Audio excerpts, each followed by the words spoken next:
Morning, all of you. Good morning, sir. Good morning.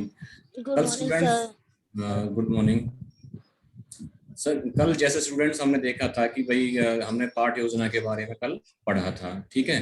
तो I hope कल वो आपको थोड़ा सा समझ में आ गया होगा। आज हम उससे आगे थोड़ा सा बात करते हैं कि भाई जो कोई कार्य हम शुरू करते हैं तो हम कोई उद्देश्य लेके शुरू करते हैं कि भाई ये काम हमको करना है, इसके मतलब हमें क्या रिजल्ट मिलेंगे, ठीक है।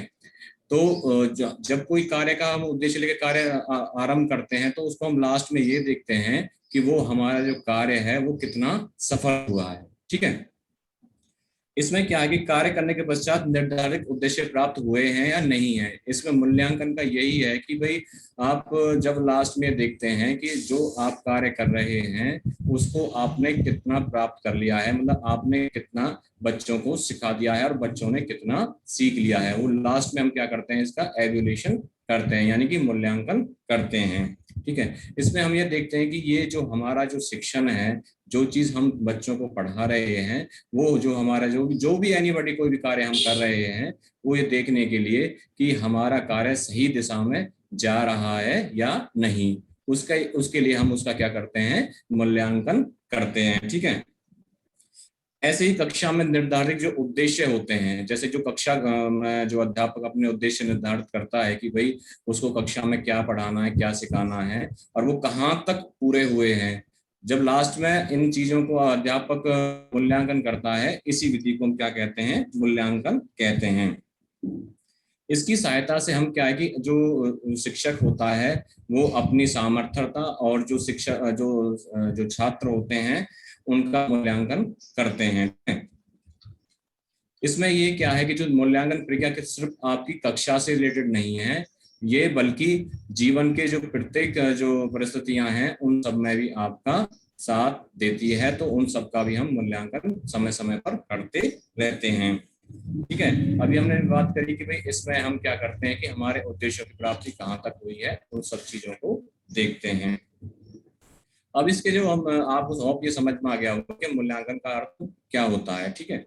अब इसके हम एम्स देख लेते हैं कि भाई जो मूल्यांकन के जो एम्स हैं वो एक जो स्टूडेंट के लिए और जो शिक्षार्थी है और जो पढ़ाने वाला है, जो भी टीचर है, उसके लिए कितना मतलब इम्पोर्टेंस रखता है। तो उसमें सबसे पहले हम देखते हैं कि जो ये विद्यार्थियों के व्यवहार में उत्पन्न होने वाले परिवर्तनों का बोध कराता है, यानी कि भाई जो टीचर ने जो पढ़ाया है वो छात्रों ने कितना सीखा, उसके व्यवहार में कितना चेंज आया, ठीक है। ये सब हम लास्ट में इसी के एवल्यूएशन करते हैं, ठीक है। हमने छात्रों की जो जितनी भी आवश्यकताएं थी उनको हमने कहाँ तक उनको मतलब पूरा करने में सफलता प्राप्त की, इस चीज के लिए भी हम क्या करते हैं, मूल्यांकन करते हैं, ठीक है। फिर ये एक अध्यापक के लिए कि भाई उसको कक्षा में क्या योजना बनानी है, क्या योजना नहीं बनानी, मतलब कैसे पढ़ाना है पूरे साल, ये सब क्या करता है, इस चीज का वो मूल्यांकन करके ही करता है कि मुझे उसको क्लास के में क्या क्या योजना बना के पढ़ाना है। ये देखना कि भाई कहाँ तक निर्देशित उद्देश्यों की प्राप्ति हुई है, यानी कि जो चीज जो निर्धारित होते हैं कि भाई ये टीचर भी निर्धारित करता है कि मुझे ये बच्चों को सिखाना है और छात्रों को भी होता है कि मुझे ये चीज सीखनी है, उन उद्देश्यों की लास्ट में क्या होता है कि भाई हम कहाँ तक पहुंचे हैं, कि कहाँ तक हमने सफलता प्राप्त करी है, जिसमें हमें ये जो जो चीज हमारे माइंड में थी कि भाई ये बच्चे को सिखानी है, वो सब क्या है, मूल्यांकन है, ठीक है। ये शिक्षक को एक प्रेरणा के रूप में भी काम करता है। जब शिक्षक को अपनी कमियां पता चल जाती हैं कि भाई उसके पढ़ाने में यहाँ कमियां हैं, ठीक है, वो स्वयं का ही मूल्यांकन करता है कि भाई उसके पढ़ाने में जो उसने विधि पढ़ाई है या कोई भी जो टीचिंग मेटेरियल्स एड्स वगैरह उसने यूज करे हैं उसमें कहाँ कमी रह गई है, इसके लिए वो स्वयं का भी मूल्यांकन करता है, यानी कि उसका भी वो जो बात जैसे रास्ता दिखाता है ना, उसको भी उसको क्या करते हैं, प्रेरणा मिलती है। शिक्षक में कौशल उपलब्धि और छात्रों में जो चिंतन शक्ति वगैरह उनका मूल्यांकन करना, यानी कि छात्रों में कितना उन्होंने सीखा, कितना उनमें विकसित हुआ, कितना उन्हें ज्ञान प्राप्त करने के जो कौशल है उसमें उन्होंने सफलता प्राप्त करी, ये सब चीजें मूल्यांकन के द्वारा ही पता चलता है, ठीक है। जो फिलहाल हमारी शिक्षा प्रणाली है, जैसे शिक्षा प्रणाली अब चल रही है, भाई उसमें कहाँ कहाँ और कमियां रह गई हैं, उन कमियों को दूर करने के लिए भी हम क्या करते हैं, एवोल्यूशन का ही सहारा लेते हैं। ठीक है, और छात्रों से लेकर अध्यापक तक लेकर और जितने भी अपने जो आपके जो ऑल लाइफ की जो परिस्थितियां, सब में विकास करने के लिए हमें इस मूल्यांकन की आवश्यकता पड़ती है। ठीक है, अब ये मूल्यांकन है क्या, एवोल्यूशन है क्या, ये क्या है कि निरंतर चलने वाली प्रक्रिया है। ठीक है, ये क्या है कि ये जो मनुष्य के हर परिस्थितियों में चलती रहती है, कि बच्चे के जो कक्षा से लेके और जब तक उसका जीवन है वो तब तक कुछ ना कुछ मूल्यांकन वगैरह से ये प्रक्रिया चलती रहती है। इसमें कुछ उद्देश्य निर्धारित होते हैं कि भाई मुझे कहाँ तक पहुंचना है। ठीक है, इसमें छात्रों की सफलताओं असफलताओं इन सब का क्या होता है, मूल्यांकन होता है। भाई छात्र कक्षा में उचित सहयोग कर रहे हैं या नहीं कर रहे हैं, इन सब चीजों का भी इसमें ध्यान रखा जाता है। ठीक है, जो मूल्यांकन की जो भूमिका है वो हमेशा सकारात्मक होती है। ठीक है, ये सिर्फ क्या है कि पॉजिटिव एटीट्यूड ही रखता है, यानी कि ये छात्रों के जो विकासात्मक जो उसमें महत्वपूर्ण योगदान देता है। ठीक है, ये छात्रों को अपने पथ पर आगे बढ़ने का सही रास्ता दिखाता है, यानी कि जब उनको पता चल जाएगा कि भाई जो जिस रास्ते पर वो चल रहे हैं, जिस चीज का भी भाई उसको खुद का मूल्यांकन वो कर लेंगे क्योंकि चीज गलत है, तो वो क्या है कि उसको सही रास्ते का ज्ञान हो जाता है। जो एवोल्यूशन है इसका क्षेत्र बहुत ही व्यापक है। आप देख रहे हैं कि हर एक क्षेत्र में लगभग मूल्यांकन होता है। जैसे एग्जाम्पल के तौर पर देखें कि आप बीएड के छात्र हैं और आप बीएड के बाद अब आप परीक्षा देंगे इस बीएड की, तो इस प्रकार से आपका एक प्रकार से एक ही मूल्यांकन ही किया जाएगा। ठीक है, बच्चे के निरंतर विकास में अध्ययन करता है, यानी कि उसके भी इसके बारे में बात कर चुके हैं कि भाई उसके जो जहाँ से उसका जीवन यापन शुरू होता है उसके हिसाब से उसका मूल्यांकन शुरू हो जाता है, उसी के द्वारा उसका जीवन यापन आगे बढ़ता रहता है। जो मूल्यांकन है ये शिक्षण प्रक्रिया का एक अभिन्न अंग है, यानी कि जो जो हम मूल्यांकन करते हैं ये शिक्षा के प्रत्येक पग पर साथ साथ चलता है। ठीक है, हमारे जीवन में क्या हमारे उद्देश्य हैं, क्या हमें प्राप्त करना है, उसको कैसे करना है, ये सब हम कैसे पता लगाते हैं, एवोल्यूशन अपने मूल्यांकन के द्वारा ही पता लगा सकते हैं। ठीक है, मार्गदर्शन में ये हमारी सहायता करता है। फिर आगे हम देखते हैं कि भाई ये इससे पता चलता है कि हमारे जो उद्देश्य हैं वो कहाँ तक प्राप्त हुए हैं या नहीं भी हुए हैं। ये सब चीजें किसके द्वारा पता चलता है, हमारे एवोल्यूशन के द्वारा ही पता चलता है। ठीक है, अब आपकी क्लास में क्या होता है कि भाई जब कक्षा में अध्यापक जाता है क्लास में, तो उसके कक्षा में हर तरह के बच्चे होते हैं। ठीक है, वो हर एक अगर उस वो जो जितने भी उसके कक्षा में विद्यार्थी हैं, अगर उनका सही तरह से मूल्यांकन नहीं करेगा कि भाई कौन से बच्चे अच्छे प्रतिभा से बच्चे स्लो लर्नर हैं, ठीक है, तो फिर वो अगर उनको ज्ञान ही नहीं होगा इन चीजों का, तो क्या है कि भाई वो एक ही पद्धति से सबको पढ़ाएगा जो सबके लिए ठीक नहीं है। तो इसका फायदा यही है कि वो जो अध्यापक है वो अपने छात्रों का वर्गीकरण करने में जब मूल्यांकन करता है कि भाई इस बच्चे को इस हिसाब से सिखाना है, ये बच्चा अच्छा प्रतिभाशाली है, इसको कैसे सिखाना है, जो स्लो लर्नर है उसको कैसे सिखाना है। ठीक है, इसमें क्या है कि जो शिक्षण विधियां जो टीचर यूज करता है, ठीक है, उसमें क्या कमी रह गई है, इन सब चीजों को भी वो एवोल्यूशन के द्वारा ही पता करता है कि भाई उसको हम कैसे इंक्रीज कर सकते हैं, जो शिक्षण क्षमता है उसको हम कैसे बढ़ा सकते हैं, इन सब का प्रयोग भी इसी के द्वारा करता है। ठीक है, जो भी शिक्षण अपनी व्यू रचना वगैरह बनाता है टीचिंग में भी, उसमें भी ये महत्वपूर्ण रोल अदा करता है। ठीक है, ये जो शिक्षण की जो गुणवत्ता है उसको आगे बढ़ाता है, मतलब उसकी गुणवत्ता को और भी अधिक बढ़ाता है, मतलब टीचिंग कैसे अफेक्टिंग हो, बहुत ही प्रभावशाली हो, इस तरह का चीजों का जो हमें जो समाधान मिलता है वो इसी मूल्यांकन से ही मिलता है। जो छात्र चाहते हैं कक्षा में कि भाई उनको कैसा पढ़ाया जाए, कौन से टीचिंग मेथड से पढ़ाया जाए, कौन से टीचिंग मटेरियल्स उनके लिए यूज किया जाए, तो ये सब उनको ज्ञान होता है, अध्यापक को भी इन चीजों की जानकारी मिलती है। ठीक है, तो एक तो डेफिनेशन हम देख लेते हैं कि भाई मूल्यांकन के बारे में ग्रीन महोदय ने क्या कहा। तो उन्होंने कहा कि शिक्षा में मूल्यांकन एक नवीन धारणा है, यानी कि ये एक नवीन धारणा मानी जाती है जिसका विद्यालय कार्यक्रम और शैक्षणिक सामग्री एवं बालकों की जांच के लिए किया जाता है। जैसे आपने देखा होता है कि जैसे आप स्कूल में आप पढ़ते हैं जिसमें भी तो उसमें गेम्स वगैरह की भी एक्टिविटी होती है और कंपटीशन वगैरह कल्चर प्रोग्राम भी होते हैं। तो उसमें क्या है कि उसमें भी क्या है कि एवोल्यूशन किया जाता है कि भाई कौन सा बच्चा गेम में अच्छा है, कौन सा कल्चरल वगैरह जो प्रोग्राम होते हैं उनमें क्या है, उनमें भी ये मानदंड अपनाए जाते हैं। ठीक है।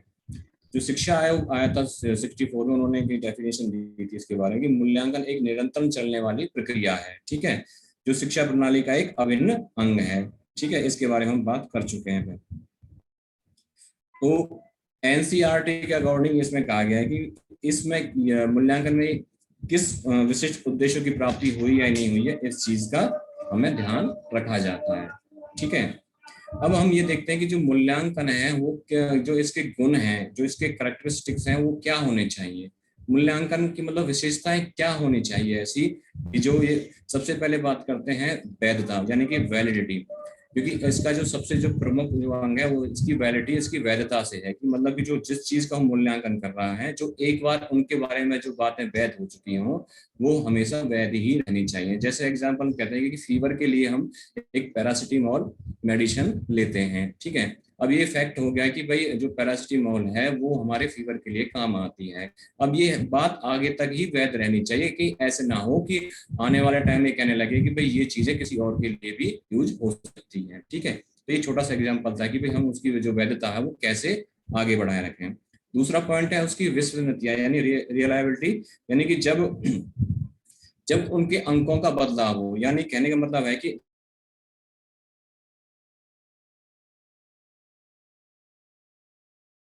चलते हैं, अगर किसी अनदर पर्सन से उसका एवल्यूशन करा जाए तो उन दोनों में फर्क नहीं आना चाहिए। कहने का मतलब यह है कि इसकी विश्वसनीयता बनी रहे कि दोनों का जो दो भी टीचर दो बार चेक करें उसको, उनके लगभग अंक समान होने चाहिए। अगली बात करते हैं वस्तुनिष्ठ। ठीक है, जो मूल्यांकन है वो आपका पक्षपात रहित होना चाहिए। ठीक है, इसमें किसी के साथ कोई पक्षपात नहीं होनी चाहिए। अगला बात करते हैं व्यापकता, कम्प्रिहेंसिव। इसका मतलब इसमें क्या है कि गहराई से मूल्यांकन करते समय किसी भी विषय की गहराई से प्रश्न पूछना आवश्यक है। ठीक है, इसमें क्या है कि जिस टॉपिक से रिलेटेड हम मूल्यांकन कर रहे हैं उसमें बिल्कुल उसकी गहराई से बात करना भी हमें इसके अंतर्गत आता है। ठीक है, अगली बात करते हैं यूजफुल यानी कि उपयोगिता। मूल्यांकन में आपके जीवन के लिए कितना उपयोगी है, मतलब व्यवहारिक, इसकी व्यवहारिकता क्या है, इन सब चीजों का भी इसमें ध्यान दिया जाता है। आगे करते हैं विभेदीकरण डिफरेंशिएशन। मूल्यांकन क्षेत्र में बच्चों में विभेद करने की क्षमता होनी चाहिए, यानी कि जो छात्रों में जो वर्गीकरण हम करते हैं कि भाई ये बच्चा प्रतिभाशाली है, ये बच्चा स्लो लर्नर है, इस चीज का भी उसमें क्षमता होनी चाहिए। ठीक है, इसमें क्या है, सबसे पहले जो छात्र व्यवहार के मूल्यांकन के लिए उपयुक्त प्रविधि का चयन करना चाहिए। यानी कि जब हम किसी चीज का मूल्यांकन कर रहे हो ना, तो हमें छात्रों के जो भी विधि का प्रयोग कर रहे हैं जो मूल्यांकन का, उसका हमें उत्तम विधि का प्रयोग करना चाहिए। ठीक है, और हमें ये भी चीज देखना चाहिए कि जो मूल्यांकन में जो करना है। ठीक है, और यानी कि हमें उस विषय जिसके विषय में हम जानकारी मतलब मूल्यांकन करने जा रहे हैं, एवल्यूशन करने जा रहे हैं, उसकी हमें पूरी जानकारी होनी चाहिए। ठीक है, जब तक आप किसी चीज का जो है मूल्यांकन ठीक तरह से नहीं कर सकते। शिक्षक द्वारा जो मूल्यांकन को ना साधन मानकर साधन माना गया है। ठीक है, क्योंकि वो हर उस परिस्थिति में उनकी हेल्प करने वाला माना गया है। ठीक है, इसके जो प्रयोजन हम देख लेते हैं। प्रपोज क्या है कि जो निर्देशन सुधार करने के लिए कि भाई इसकी जरूरत क्यों है कि भाई जो आजकल हम निर्देशन वगैरह देते हैं उनमें सुधार करने के लिए एवोल्यूशन की जरूरत पड़ती है। ठीक है, पाठ्यक्रम की कमियों एवं गुणों को जानने में सहायता देना, यानी कि आपके जो जो पाठ्यक्रम आप पढ़ रहे हैं, ठीक है, उस सिलेबस में क्या चेंज करना है, क्या उसमें कमियां हैं, क्या उसमें और इंक्रीज किया जा सकता है, इन सभी कमियों को हम किसके द्वारा पता लगा सकते हैं, सिर्फ एवोल्यूशन के द्वारा ही। ठीक है, तभी हम उसमें चेंज कर पाएंगे। उनमें परिवर्तन करने के लिए अग्रसर करना। ठीक है, शिक्षक शिक्षण पद्धतियों और जो शिक्षक है, जो शिक्षक अपनी शिक्षण पद्धतियां यूज करता है, पाठ्यक्रम जो भी हमने बात करी कि उपयुक्तता वगैरह जांच करना, सब इसी के दायरे में आते हैं। अब आप देखते हैं कि बालक जो आप फेस करते हैं कि भाई जो आपके कक्षा में बालक है वो कई तरह के बच्चे होते हैं। ठीक है, कई बच्चे क्या होते हैं कि बहुत ही सिंसियर होते हैं, कुछ बच्चे क्या होते हैं ऐसे होते हैं कि जो झगड़ालू किस्म के होते हैं, तो उनके व्यवहार जांच करना है कि वो इस कारण क्यों है, और उनकी जो उनको सुधारने के लिए जो नई नई जो टेक्नोलॉजी वगैरह यूज करना है, वो सबसे पहले क्या है कि वो एवोल्यूशन के द्वारा ही संभव है। इसकी बात हम कर चुके हैं, बालक के सर्वांगीण विकास किसी से संभव है, वो सिर्फ एवोल्यूशन से ही संभव है कि भाई बच्चे ने कितना सीखा है। और जो टीचर है उसको खुद भी रियलाइज हो जाता है कि उसने कितने ढंग से ठीक से सिखाया, और बच्चे को भी संतोष होता है कि उसने कितने अच्छे तरीके से सीखा। ठीक है। तो अब हम जो सामाजिक विज्ञान शिक्षण में जो मूल्यांकन है उसका महत्व क्या है, छात्रों के व्यक्तित्व को आंकना कि भाई उनकी रुचियां क्या हैं, अभिरुचियां क्या हैं, का इसमें मूल्यांकन किया जाता है। लक्ष्यों को स्पष्ट करना है, जो उनके लक्ष्य हैं, कहाँ तक उनको पहुंचना है एक वर्ष में, मतलब कहाँ तक उसको सब्जेक्ट में ये पढ़ाना है, कहाँ तक उनको बच्चों को विकास करना है, तो इस चीज को भी ध्यान में रख के हम लेके चलते हैं। हाँ, उसमें उसमें उसका कितना विकास हुआ, इस चीजों का भी ध्यान हम रखते हैं। ठीक है। इसमें क्या है कि निर्देशन के रूप में कार्य करना होता है कि भाई जो छात्रों को जो उनकी योग्यता के आधार पर शैक्षिक एवं व्यवसायिक निर्देशन देना, यानी कि वो जैसा बच्चा है, जैसे मान लो कोई व्यवसाय के लिए तैयार करना है, किसको नौकरी के लिए तैयार करना है, ये सब चीजें उनकी जब हम एवल्यूशन करेंगे कि भाई ये बच्चा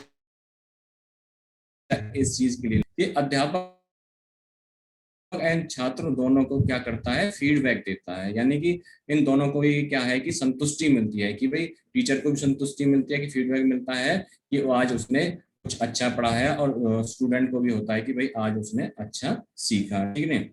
सीखने में सुधार करता है कि इसमें जो जो एवोल्यूशन के द्वारा हमें जो अपनी कमियां पता चल जाती हैं, तो हम चाहते हैं, जैसे मान लो मुझ में कुछ कमियां हैं, तो मैं चाहूंगा कि भाई नेक्स्ट पीरियड में लाऊं, उस गलती को मैं सुधार लूं। तो ये पता कब चलेगा, तभी पता चल पाएगा जब आप खुद का स्वयं का मूल्यांकन करेंगे। ठीक है। अब हम देख लेते हैं कि जो टाइप्स ऑफ जो एवोल्यूशन है वो किस प्रकार के होते हैं। एक आपने पढ़ा बस में अभी, एक होता है फॉर्मेटिव एवोल्यूशन, जिसे रचनात्मक मूल्यांकन कहते हैं, और एक होता है समन्वित एवोल्यूशन, जिसे योगात्मक मूल्यांकन कहते हैं, और एक होता है डायग्नोस्टिक एवोल्यूशन, जिसे निदानात्मक मूल्यांकन कहते हैं। जो फॉर्मेटिव जो एवोल्यूशन होता है, वो क्लास में बच्चे में जैसे जैसे बच्चा पढ़ता रहता है उसके अकॉर्डिंग ही उससे उसका जो टेस्ट वगैरह लिया जाता रहता है। कहने का मतलब है ये चलता रहता है, इसकी प्रोग्रेस पूरे वर्ष चलती ही रहती है। ठीक है।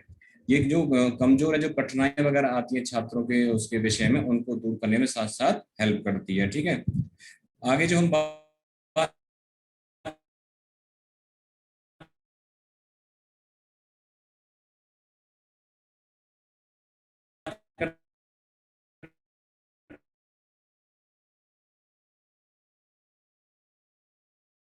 करते हैं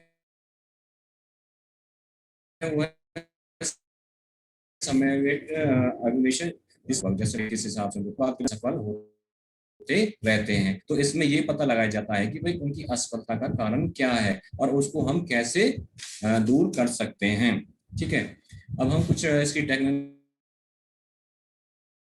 जो टेक्निक यूज वगैरह हैं वो देखते हैं कि भाई इस मूल्यांकन की जो प्रविधियां हैं कौन कौन सी हैं।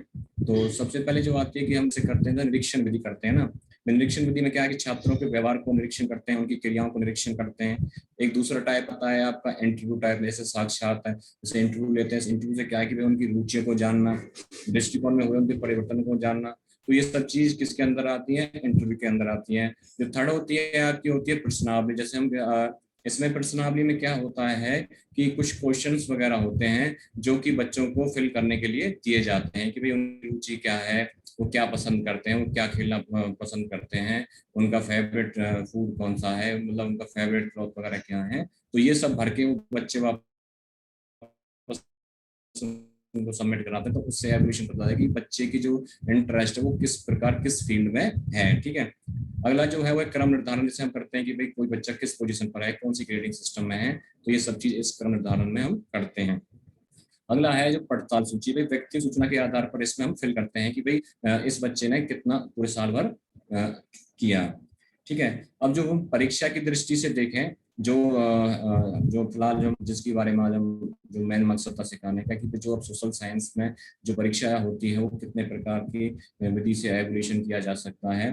तो उसमें 3 प्रकार से आज जो हमारे जो चलन में है, वो एक हमारे जैसे आप लिखित विधि होती है, एक मौखिक होती है और एक निरीक्षण होती है। ठीक है, तो आज हम इनके बारे में बात करेंगे कि भाई ये विधियां होती क्या हैं। ठीक है, सबसे पहले हम बात कर रहे हैं जो जो मौखिक जो परीक्षाएं होती हैं, जिसका रूप अभी आप देख रहे हैं कि भाई कोविड-19 द्वारा बहुत से स्कूल, यूनिवर्सिटीज वगैरह आदि बंद पड़ी हुई हैं, तो वहाँ पर रिटर्न एग्जाम संभव नहीं है। तो वहाँ पर क्या कह रहे हैं कि भाई ये गाइड किया जा रहा है कि भाई उन बच्चों का क्या है कि भाई ओरल या मौखिक की कुछ ऐसा किया जाए कि भाई और उनको नेक्स्ट क्लास में प्रमोशन वगैरह कर दिया जाए।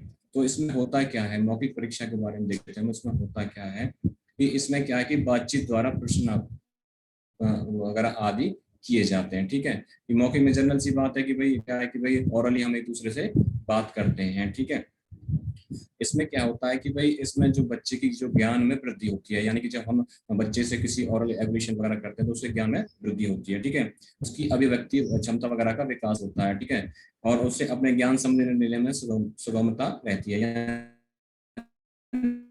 कि उसे अपने स्वयं के जो किसी कंडीशन में उसको कुछ निर्णय लेना हो तो उसमें उसको सफलता मिलती है। ठीक है, तो इस तकनीकी में कौन कौन से प्रश्न हमें करने चाहिए, तो सबसे पहले हमें क्या है कि तैयार प्रश्नों को पूछना चाहिए कि भाई हमें एक पहले लिस्ट बना लेनी चाहिए कि भाई हमें कौन कौन से प्रश्न पूछने हैं, कौन कौन से प्रश्न बच्चों से उनसे जानकारियां लेनी है। ठीक है, सामान्य बातचीत से भी हम इसका कर सकते हैं शुरुआत, और सामान्य प्रश्न आदि भी शामिल उसमें कर सकते हैं। ठीक है, तो इसमें कुछ ऐसे प्रश्न को ध्यान रखना चाहिए कि हमें कुछ ऐसे प्रश्न नहीं पूछने चाहिए जिसमें उनका भय आदि दूर ना हो, यानी कि कुछ ऐसे क्वेश्चन भी होते हैं कि भाई बच्चे डर जाते हैं, तो इस चीजों का भी ध्यान रखना है कि ऐसे क्वेश्चन उसमें इंक्लूड ना करें। ठीक है, हमें इसमें जो मेन जो फायदा होता है, जो जो परीक्षा देने वाला होता है और लेने वाला होता है, उसमें क्या है कि सहसंबंध स्थापित होते हैं। ठीक है, इसका फायदा सबसे ये होता है कि जो छोटे प्रश्न होते हैं ना जो मौखिक परीक्षा में, उसमें क्या है कि इसका जो उत्तर है छोटे उत्तर, जो उत्तर छोटे शब्दों में, कम शब्दों में ही दिया जाता है, और जो इसमें जो जो क्वेश्चन होते हैं वो स्टूडेंट की रुचि के अकॉर्डिंग ही होते हैं। ठीक है, अब इसकी जो विशेषता है मौखिक परीक्षा की वो क्या क्या है, क्योंकि ये जो भाषा विषय वैसे कि परीक्षा की आसानी से उत्तर दे सकते हैं, क्योंकि इसमें क्या है कि जब आप बोल के आप एक दूसरे से बात कर सकते हैं, तो क्या है कि परीक्षार्थी भी आराम से आपको जवाब दे सकता है, जो क्वेश्चन आप पुट अप करते हैं तो उसका आंसर वो दे सकता है। हमें ऐसे समस्या प्रश्नों का प्रश्न पूछना चाहिए कि जो जो सामने वाला उत्तर देने वाला, प्रश्नों में क्या है कि स्पष्टता होनी चाहिए, मतलब उसमें ऐसी कोई बात नहीं होनी चाहिए कि बच्चे की समझ में प्रश्न आए ही नहीं, क्वेश्चन समझ में आया नहीं, तो इस चीजों का भी हमें ध्यान रखना। मेनली ये बात है कि दो अर्थ वाले प्रश्न ना हो। ठीक है, और प्रश्न का हमें यह भी ध्यान रखना है कुछ ऐसी प्रश्न नहीं पूछने चाहिए जो किसी की धर्म भावना आदि को ठेस पहुंचाती हो। ठीक है, इसमें इसके लाभ क्या होते हैं कि इसमें क्या है कि जो बच्चे में जो तर्क शक्ति है ना उसका लाभ होता है, यानी कि जो आप जो ओरली परीक्षा लेते हैं तो बच्चे में क्या ऑलरेडी क्या तर्क करने की भावना का विकास होता है, उसमें सेल्फ कॉन्फिडेंस आता है कि भाई उसे कुछ बोल के जवाब देना है। ठीक है, जो उसका समस्या समाधान कौशल है उसका विकास होता है, यानी कि जो उसमें जो कौशल होते हैं, जो भी बच्चे में क्या होता है कि अपने आप में एक परफेक्ट कोई ना कोई क्वालिटीज वगैरह होती है, तो वो क्या है इसी के द्वारा मौखिक परीक्षा के द्वारा बाहर निकल के आती है। अध्यापक विद्यार्थी को ठीक तरह से समझने योग्य होता है। इसमें क्या कि जो अध्यापक होता है जिनका वो टेस्ट ले रहा है छात्रों का, उनको ठीक तरह से समझने में उसको मदद करती है। ठीक है, इसमें छात्रों की विभिन्नता का भी आसानी से पता लगाया जा सकता है कि भाई ये विद्यार्थी हैं वो किस कैटेगरी के हैं। ठीक है, अब इसमें क्या है कि जो इसके कुछ हानियां हैं, क्योंकि किसी चीज के कुछ दोष भी हैं तो कुछ हानियां भी होती हैं, तो इसके हम कुछ देख लेते हैं कि ये इसकी जो जो हानियां हैं वो क्या क्या हैं, कि ये भाई सभी छात्रों के लिए सफल नहीं। ठीक है, क्यों सफल नहीं है कि आपने देखा होगा कि बहुत से बच्चे क्या होते हैं साई नेचर के होते हैं, उनको समझ में तो आता है कि भाई इस क्वेश्चन का जवाब देना उनको आता है, लेकिन वो अपने साई नेचर के कारण उस क्वेश्चन का जवाब नहीं दे पाते। तो ये भी प्रॉब्लम है कि भाई उस बच्चे के साथ अन्याय होगा अगर वो जवाब नहीं दे पाता है, लेकिन उसको उस चीज का सिलेबस के बारे में जो भी टॉपिक विषय के बारे में बात कर रहे हैं वो चीज उसको आती है, लेकिन वो अपने साय नेचर या व्यक्ति के सभी पक्षों की जांच संभव नहीं। इस विधि के द्वारा क्या है कि जो व्यक्ति का जो संपूर्ण विकास की बात करते हैं वो इससे संभव नहीं है। ठीक है, इसमें सिर्फ क्या है, तर्क करने की जो भावना है और जो उसकी जो खुद की जो अभिव्यक्ति वगैरह के जो कौशल है वो ही विकसित होते हैं। अभी हम बात करें शर्मीले जो छात्रों के लिए उपयोगी बिल्कुल भी नहीं है।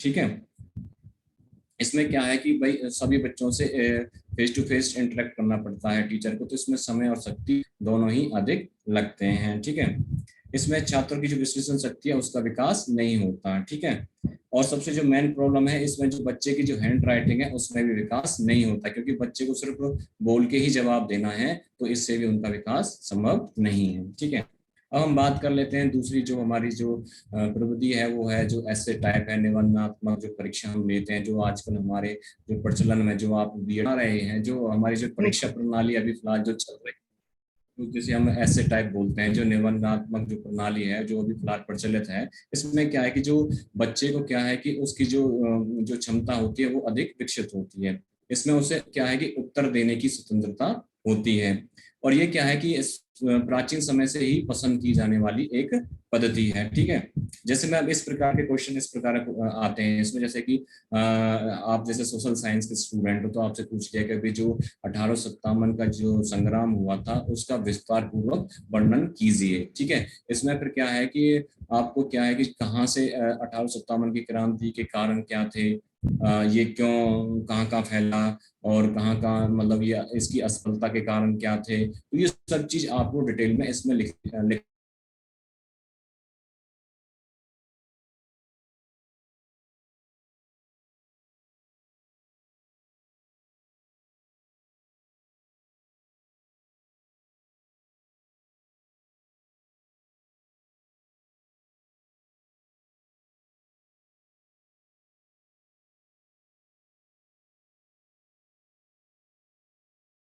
इतना टाइम ही नहीं होता है कि भाई वो नकल के भरोसे बैठा रहे, तो उसे तो पुस्तक का अध्ययन करना ही पड़ेगा। ठीक है, तो जो इसकी जो है दूसरा है कि भाई इसकी जो रचना एवं प्रयोग में इसमें ये सरल है। ठीक है, और ज्ञान के प्रयोग की योग्यता बढ़ती है। इसमें क्या है कि बच्चे को पूरी डिटेल से ही पढ़ना पड़ता है, तो उसमें जो ज्ञान की जो जो है वो उसमें बढ़ता है। तो इसमें क्या है कि अभिव्यक्ति की योग्यता, इसमें जब ऐसे टाइप जो क्वेश्चन आप जब लिखते हैं तो जो आपकी जो अंदर की जो क्षमता अभिव्यक्ति क्षमता है वो बढ़ती है। ठीक है, और जो आपके स्वतंत्र विचार हैं उसके लिखने का भी आपको मौका मिलता है। ठीक है, और इसमें आप जो विषय वस्तु को जो उसको भी स्पष्ट किया जा सकता है और विस्तृत ज्ञान प्राप्त होता है। इस विधि से हमें क्या है कि बहुत लाभ भी हैं। तो अब हम इसके कुछ दोष भी देख लेते हैं कि भाई इसमें कुछ कमियां भी हैं। वो क्या है कि भाई ये क्या है कि वैध नहीं है, यानी कि इसको वैज्ञानिक विधि नहीं माना जाता। ठीक है, वहाँ ये ठीक है कि प्राचीन समय से इसका चलन में है, लेकिन इसको कुछ कमियां हैं जिसको अभी इसको इतना साइंटिफिक नहीं माना जाता।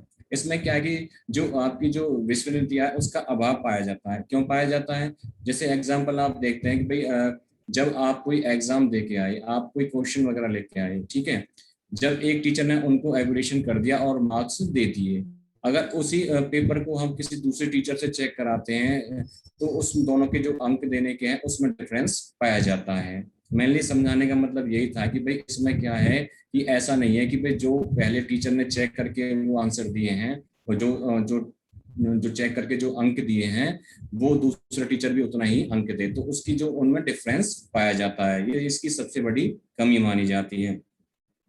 और इसमें जो तीसरा जो जैसा नेगेटिव पॉइंट है वो है स्मृति पर बल।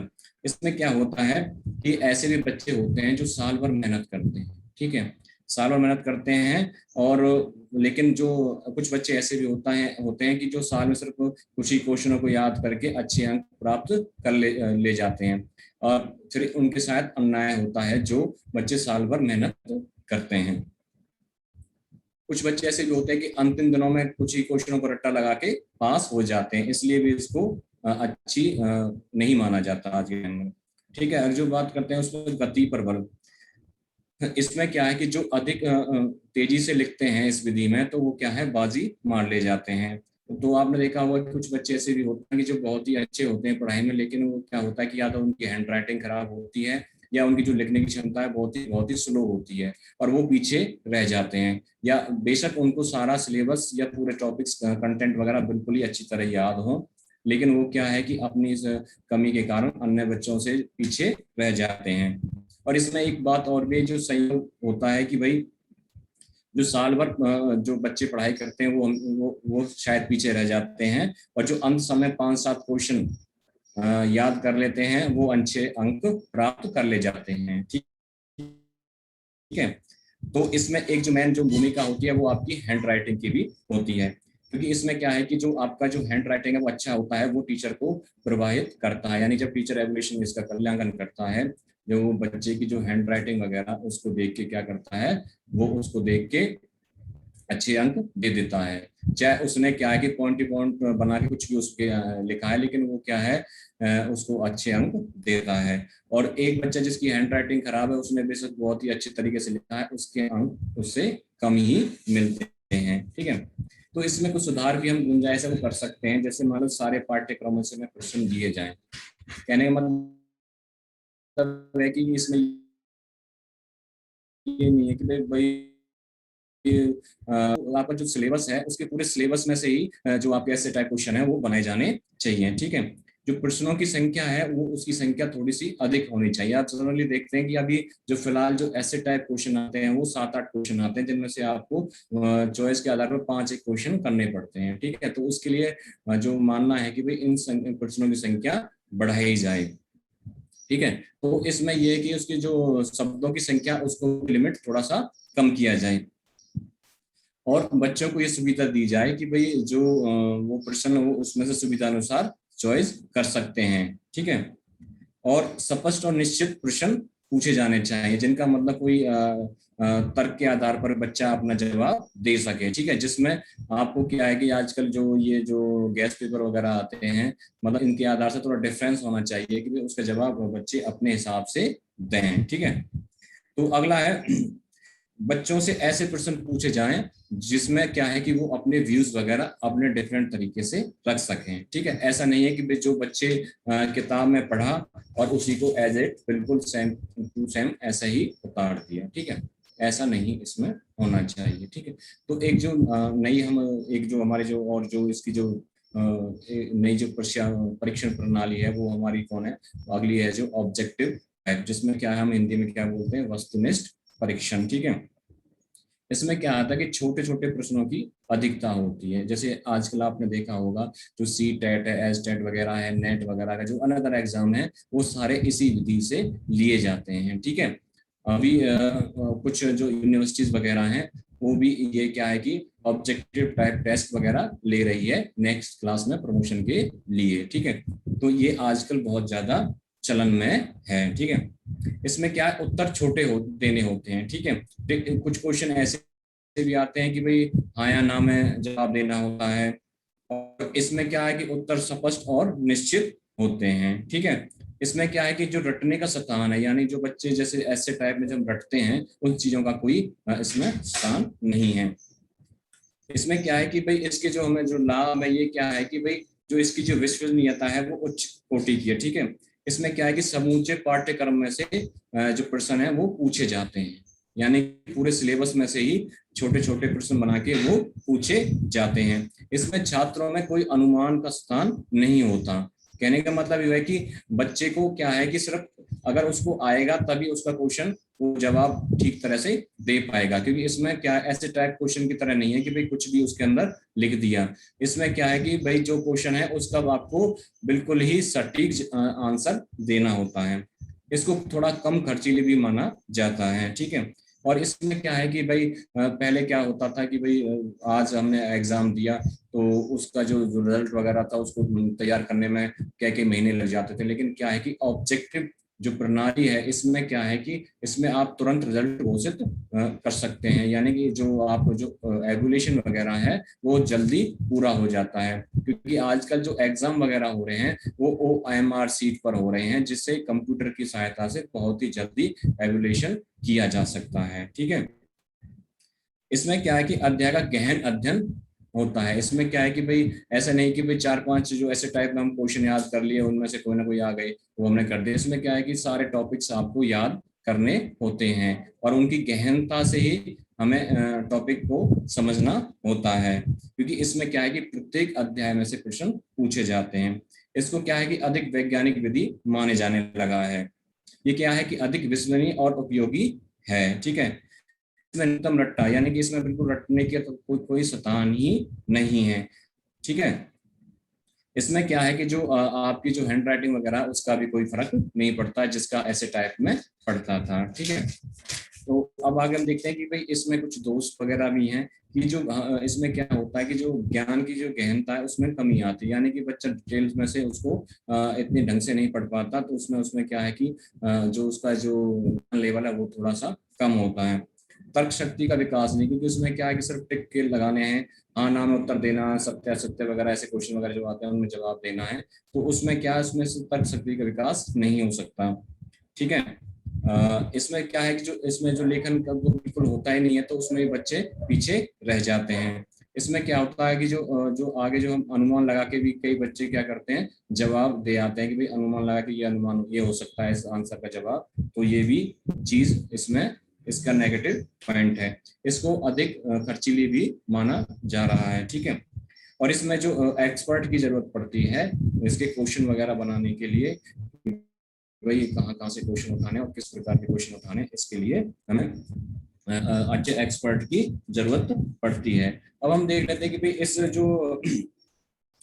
जो ऑब्जेक्टिव टाइप जो प्रणाली है इसमें हम किस प्रकार के क्वेश्चन रख सकते हैं। जैसे मान लो हम कह सकते हैं कि भाई एक क्वेश्चन हमने पूछ लिया कि भाई क्षेत्रफल की दृष्टि से विश्व में सबसे बड़ा शतान किस देश का है। ठीक है, तो उसमें हम 4 ऑप्शन डाल सकते हैं, जैसे मान लो भारत हुआ, रूस हुआ, तो चीन हुआ और ऑस्ट्रेलिया हुआ। तो आपको उसमें से टिक करना है कि इसमें से सही आंसर कौन सा है, कि जो विश्व का जो प्रथम देश क्षेत्रफल वाला जो देश है, तो सबसे बड़ा देश कौन सा माना जाता है, तो आपको उसमें आंसर ठीक करना है। ठीक है, जैसे मान लो हमने पूछ लिया कि भाई जो फिलहाल अभी जो बैंक ऑफ इंडिया इसके बैंक के जो गवर्नर हैं वो कौन है, तो आपको जैसे 4 जवाब दिए जाएंगे, जैसे वाई वी रेड्डी वगैरह, और क्या नाम है शक्तिकांत दास है, और रघुराम राजन वगैरह है, आपको एक पर टिक करना है। ठीक है, एक फिर दूसरे प्रकार के क्वेश्चन ऐसे आते हैं जिसका आपका हाँ या ना में जवाब देना पड़ता है, कि भाई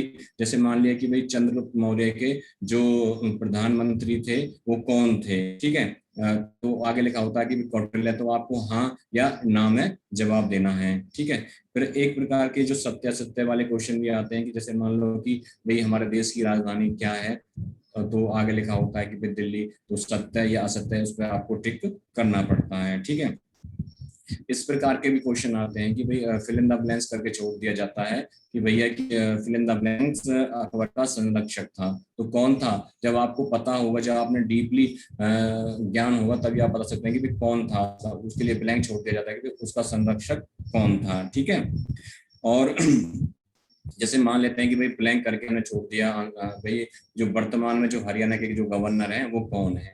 ठीक है, तो जब आपको पता हो तभी आप भर सकते हैं, उसमें आप अनुमान वगैरह लगा के नहीं कर सकते। ठीक है, तो कुछ क्वेश्चन ऐसे भी इसमें मिलाए जा सकते हैं, जैसे कि हम करते हैं ना कि मिलान वाले क्वेश्चन वगैरह आते हैं कि भाई पहले हमने स्टेटों के नाम लिख दिए, हरियाणा, उत्तर प्रदेश, बिहार और क्या नाम झारखंड, उनके साइड में ऊपर नीचे में उनकी जो कैपिटल्स वगैरह हैं उनको लिख दिया, फिर आपको टिक करना पड़ता है कि भाई इसमें से इसकी राजधानी कौन सी है। इस प्रकार के क्वेश्चन भी आजकल बन रहे हैं। ठीक है, और जैसे मान लो ये पूछ लिया कि भाई क्या नाम है कि जो हमारे जो संविधान के संवैधानिक सलाहकार कौन थे, इनके बारे में उसके 4 ऑप्शन दे दिए कि भाई कौन कौन थे, तो उसमें से आपको एक भरना।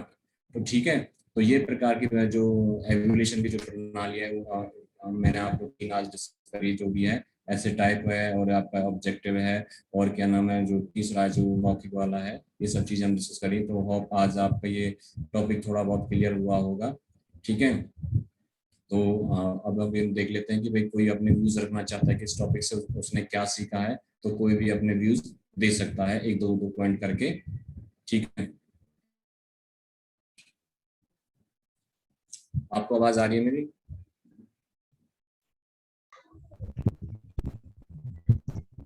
Yes sir. सर मुझे कुछ पूछना है, नीलम। हाँ जी, बताइए।